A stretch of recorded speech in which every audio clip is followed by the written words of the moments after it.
I don't love my wife. Dot, dot, dot, exclamation mark.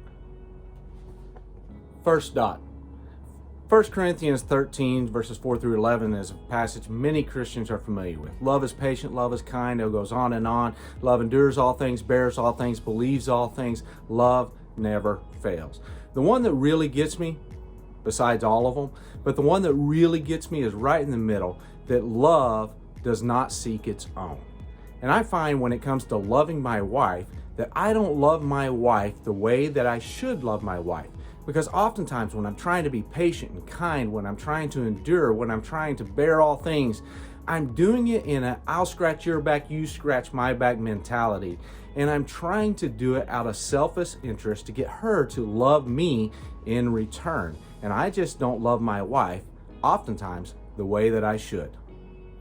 Second dot. I don't love my wife as she needs me to love her. Ephesians chapter 4, verse 11 through 16 shows us how God put together the church that we might no longer be children, but He put together the church that we might be speaking truth in love. We may grow up in all things into Him who is the head, Christ. God blessed me with my wife, not just for my own personal edification, but God blessed me with my wife for me to enable her to grow in Christ, for her to grow as an individual. And many times I find that I don't love my wife as she truly needs. Third dot, I don't love my wife unless I love Christ. 1 John chapter 4, verse 7 makes it clear. Beloved, let us love one another, for love is of God, and everyone who loves is born of God and knows God. True love, the kind defined in the Bible, can only be found in God. It can only come from Him. No one can share that with anyone else, and I can't share it with my wife unless, first of all, I find that love in Christ Himself.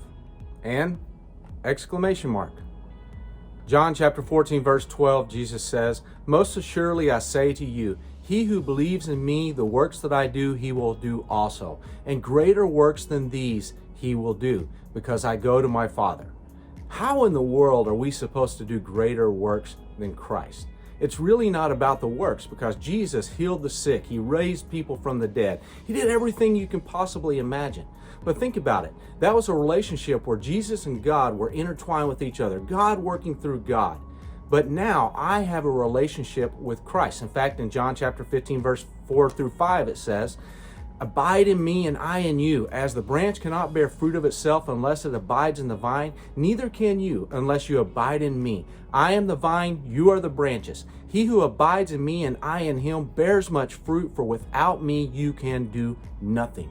The greater works is not in what's being done, but how it's being done. The same relationship that Jesus had with God the Father is the same relationship that Jesus has with you and with me as Christians. And without Him, we can do nothing. The exclamation mark is I can't love my wife unless I allow Christ to work through me to love her the way that she should be loved, the way that she needs to be loved. And that starts with loving Christ and then allowing Him to work through me to love her in the way that she deserves to be loved. I pray today that I might be a vessel through which God works to love my wife. And I pray today for you that you might be a vessel through which God works to love your spouse and love your children and love the people around you and your dear ones in your life.